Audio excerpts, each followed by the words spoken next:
Okay. So you was at Alto back in the day? Yeah, I was in Alto back in the day. What year? What year was that? I was in Alto. I got tried as an adult, and they sent me when I was 16, and it was in 73.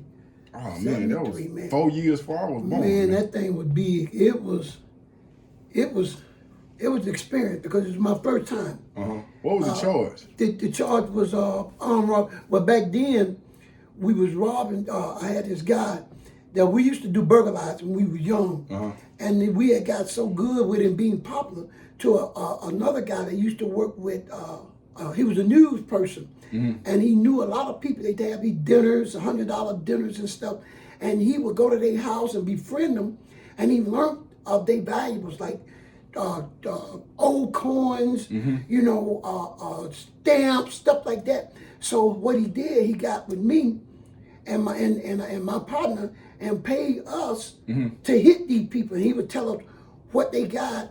And he said, no, I don't care what you need, get out the house, everything yours, but make sure you get this. Yeah. And so what we would do, we'd go in there and take the people's stuff, make sure we get his stuff to the side, and he would take their stuff. Yeah. Well, one night we did it, and it just so happened that these people had a garden keeper. Okay. And we didn't know. So when we had now taken stuff, something told me to turn around. What part of town was y'all in? We was in like up in Buckhead, South Spring, stuff like that. And, you know, that was the white folks rich area back you then. ain't had no business over there. No business.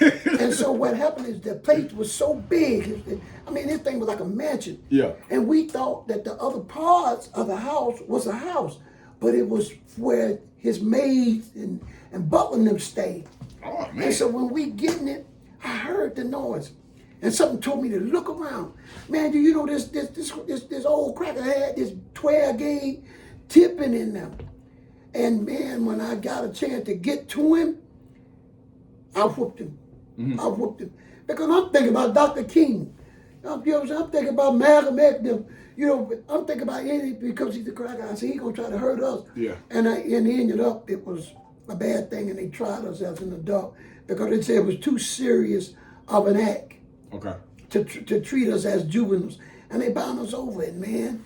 I caught it, man. I gave it, and I caught hell in Alto. How much time did they sentence you to? Well, they gave me, back then they gave me 10 years to serve 4 on probation. Okay. And that was a big sentence back then. Yeah. And man, it was the fighting because everybody was young, crazy, and no understanding when it came to anything. It had to be fights. Period. And then you had, back then, it's not like now, but back then you up in the mountains, Hamersham County. Yeah, Hamersham. Never forget it, Hamersham. Yeah. Well, back then, the white folks used to carry billy clubs. They had billy clubs. So when you got into it with them or a situation, they started whooping you. Oh man, they whoop you. And especially if you try to have some kind of buck, man, they bring you downstairs and right beside the office, and they were chewing tobacco back then. Yeah. Goddamn nigga, bring them up down here. And they had we called a bullpen, which was right next to the office.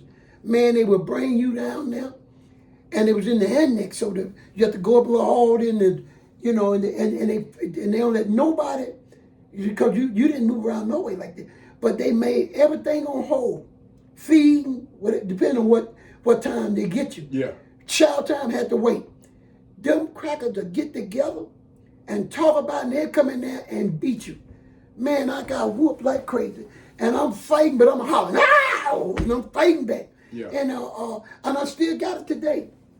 The guys here. Yeah. And other bruises today. And that was back then. You know, and I still got it today. And so once that happened, I got angry. I said, I'm going to get back at them. But then they had me, I don't know if anybody remember, back then they had, your detail was taking care of hogs or cows. What? Yeah, and when you get in there, you have to pull the toots of the hogs. Cause What's they get the toot? The toots. Man, them things will get bigger than horses. And that's what the thing that tricked me, because when I got on it, you see the long building. So when you go to it, they got this, I forget the name of this tobacco. It was a big plug hood. You have to chew on that to get I seen it on TV, but you taking me back. Yeah, but you have to bite that plug because it helps kill the odor of the hogs in your nose. Okay, well, so you bite it so you don't have to smell. Yeah, well, it don't kill it, but it do minimize it because you smelling those tobacco and chewing, but it's in your clothes and it's going to be in there for a week or two. Yeah. In your skin. So when you open the door, you see little hogs like this. And I'm from the city. So the first thing I say, oh, shoot, I can handle this. Yeah. But as you walk down to the thing, they begin to get bigger. Because what they do, if you can help the hog that had babies certain months, you got to separate them. And then the hogs, they put them in their own pen with separation, and then they start growing. So you thinking that you got baby hogs. But you get down there, and that hog look like Shetland ponies. And this one was growling at me, and I thought about how they beat me. I was gonna get this hog ready, and I slapped that hog with the scrub thing to clean up, and knocked him out. So the other dude said, "Oh, T, man, you done killed him, cause I knocked him out." Yeah. And now I'm scared because I'm letting this guy put fear in because he said, "Man, they gonna beat all of us." And I kept telling the hog, "Get up, hog! Get up, hog! I'm shaking this hog." And I actually thought I killed the hog. Oh, but a few minutes later, he did and growled and got up. And everything. But yeah, man, it was. Do you remember what unit you was in? Or I was in 14. Okay. Yeah, and 14 was the annex. Yeah. And back then, you had 10. So what happened is, before they can bring you on the compound, they lock you up in this shoe, which was the hole back then. Yeah. And they had these, people, since I went in the Fed, they call them gumps. But back then, we were sissies. And they would be the one that slide to tray up on there or bring you books. And I'm talking about, they look like, some of them look like real women. Yeah. And then once you get there, and then not only that, but they check your record. So your file or what type of person you are. Yeah. So if you're not able to take care of yourself, they used to have one down the hill around a fence called PMC. No, I'm gonna get it right. Because they had one for the old fogies, which was old men that there, but they was just they were there because they traveled from prison to prison doing construction work. Okay. And they had they kept them. But it was called, I'm gonna think of, but it was where you weren't able to take care of yourself. Oh. And it was way down there from the prison in a gate. I'm gonna call it in a minute. I'm gonna call it. I know what you're talking about. It's not the medical flow, but it's called something else. Infirmary. Not the infirmary. No, it wasn't the infirmary. It's a prison. But it was for just say if me and you go and we're not able to take care of ourselves, and we didn't have that that killer mentality. Yeah. PSR. Peace. No. Protective custody? No, it's a prison. The name of it, I'll think of the name in a minute. But once that is stamped on your thing, that's where you go. Because you can't take care of yourself. You can't. Because once you get up there, you're going to be taken advantage of. Simple as that. Simple as that. You come and not able to take care of yourself, you're going to be read that night, that day. Yeah. And that night, they were going to throw that blanket over you. Mm-hmm. You had like 3-4 guys, we call them booty bandits back then. Yeah. Oh man, they throw that blanket over you and go to whooping you with boots. Beat you down and scare you. Yeah. And then they take advantage of you. Yeah. Or if some of them would call themselves being smart. You get there, and even when you come on the compound, they deem you to be on that compound. Mm-hmm. You had guys that'll try you to see how you live. And what they'll do, if you look like you can fight or look like you ain't gonna take, they try you. Yeah. So what they do while you out doing whatever you're doing on the yard, they take a cake or some candy and put it under your pillow. Yeah. Or put it by your blanket and put the thing over it. So when you look, lay down and feel like what the hell, and you lift it up, it's candy. Yeah. You don't know, you're looking around the big old dormitory, you don't know who. This is an open door. It's an open door back then. Okay. And so you looking at the candy, and you done been on the yard or at detail. Mm-hmm. So you ain't thinking man, You looking around, they watching you, but you don't realize that they're watching you. Yeah, this the moment of truth right The here. moment of truth. So what you do, you bust the cannon. If you ain't a gangster with it, and go to stand up and pull that knife and say, man, whoever did this, let's do it. Yeah. Because back then, if you stand up, they're going to take because back then you didn't have locker, you had locker boxes. Yeah. They'll take you back in that bag, and everybody stack them lockers up and hide and sit on it. It's like a bike club. Yeah. And everybody surrounded so the police can't see if they happen to walk by and you way back there. And then you got your bandits. So while you getting ready to fight, and they had a fight game too called, if the guys that been there for years, they called it air toe shuffle. Yeah. That's right. You gotta throw them hands. Yeah.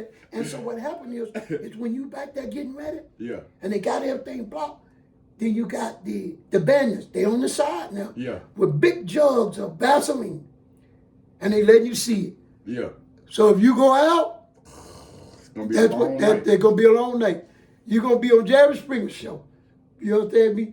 And so when you go back there and you fight it out. Yeah. And if you win or you knock him out, then he a victim now. Yeah. And you see him again, he gonna have M&M candy Yeah. on his lips and his thing for makeup. They done renamed them and everything. Oh yeah. Mike is no Mike no more. Mike is Michelle. Michelle. Yeah. So you have to fight to survive like that. But here's the thing: if you do fight, and you got that mentality, you made up in your mind that I got to survive, and so now you saying to yourself, I'm gonna kill them before they kill me, because it's never about fight. It's about killing, because guys are there forever, and they got this way of they take their socks off, and if you sleeping in the skid row, now bear in mind you got bunk beds. Yeah. And you just say me and my partner cool, we done got it worked out in there. Me and him sharing a bunk together. He on the top, I'm on the bottom, or vice versa. Yeah. And we got our locker. But if he got an issue with somebody, them brothers they got so slick and crafty to where they take their socks off. And if you sleeping way up there around other people, they be slick, because the police there, they can hear you. If you may holler out. So what they do, hear the scuffling. So what they do, they'll run. They get way back and they run and jive on their knees. And slide. And they could slide. Brother, them brothers were so crafty with it. They could slide to your bunk and stop it with their hand. And you sleep now. And you don't hear them. And they can go and, man, they stab you up. So I had this brother, man, he was cool, man. He was a homie. And me and him was vibing, and we needed each other. Yeah. You see, because both of us from Atlanta. Yeah. And it was like 3 people from Atlanta. Everybody else was hillbillies and stuff. Yeah. So I wake up one morning, because it do be hot. I wake up and I'm thinking that I was sweating. Yeah. I said, oh shit, man, I'm sweating. So I got ready to take my body, my white beater, because we call them gauze shirts back then. I got ready to take my white beater off to wipe the sweat off from me and finish my little seat. It's bloody red. I said, what the hell? So the first thing I do, check myself and grab my knife. But you sleep with your knife. And it wasn't me. Man, the brother done slid on the floor and killed my celly. And I felt bad because I didn't hear it. You're supposed to be on the look. Yeah, they that smooth. They was that smooth, and I didn't hear it. You talking about some real shit, yeah, like because some I didn't hear it. And it always affected me, because it was on my duty. Yeah, it was on your watch. It was on my watch. And the same about him. If I'm asleep, he got to watch me. We sleep at a certain time. When I get ready to go sleep, I hit it. Yeah. And I say, hey, baby, you got me. And I go sleep. But working in that hog farm all that day, and it's hot, I let him down, man. I fell to damn sleep. And I never forgotten that. And I said, what the hell? I jumped up and I grabbed my knife, because I'm thinking they'd have hit me. That's his blood. And after look, you can see the blood dripping away. Why they stabbed him up like that? What he did? Well, what he did is he done gambled. Okay. And I always tell him, leave the gambling alone. It's 3 things you don't want to do. You don't want to mess with the sisters because they married. When you get there, you watch. You're going to see that sister married to his husband. And then you got the newcomers that never been in trouble before. They make them their children. Yeah, this guy may be his son, or they done pumped this one out, and he's a little girl, and so that's their daughter. What you mean, son and daughter? Like, They make a family. You got a brother got life sentence, and life it means life back then when you're under condition, and you got brother got concealed life. You got a life where you eligible for parole in 15 years, and 5 years every 5 years you can come up again for like 3 times. Well, then you got the conceal. Whereas when you got life, that's what it means. all day. That's all day forever. And so what you do, you get you a wife. You get you get your wife and a lot of guys didn't want a lot of the sisters that was already there because they've been ran through. Yeah. So they look for fresh meat and they make their wife. Yeah. And so once they do that, then they catch a youngster to come in that's green. And you can tell because they nervous. You can see it in their eyes. Yeah. And guys will beat them up and make them or protect them. Say I send you to grab him up, snatch him up, scare him up. So now I'm gonna come and protect him. Hey, you ain't gonna do this. Yeah. I'm gonna pull my big knife out. Yeah. Then I'm gonna bag down. You gonna bag up. So now, hey man, you my son, man. Yeah. I protect you. Yeah. This is what you gotta do. Yeah. And so now, this is how I built my family. And man, it was What's the role of the son or the daughter, though? I understand what the role of the wife is, but what the son and the daughter do? Well, the son and the daughter is just give them peace and give them a chance to live as a father where they know they're not going to be able to do. You know, just say that you in there now for life, and that's it. So what it is that now you know, in all reality, you'll never have a child because you're in there all your life. Or if you had a child before you got locked up. Yeah. So now you know that you can never raise them because that's where you're here for life. Yeah. So you get an opportunity to experience what it's like to be a dad if you never had it because you're going to watch them and take care of them like your child. And now you got an opportunity to fulfill the part of being a parent that you was taken away from before your child was able to grow. And man, and that's just the way it was, and it was serious. And you have to always, brother, stay on your toes. Because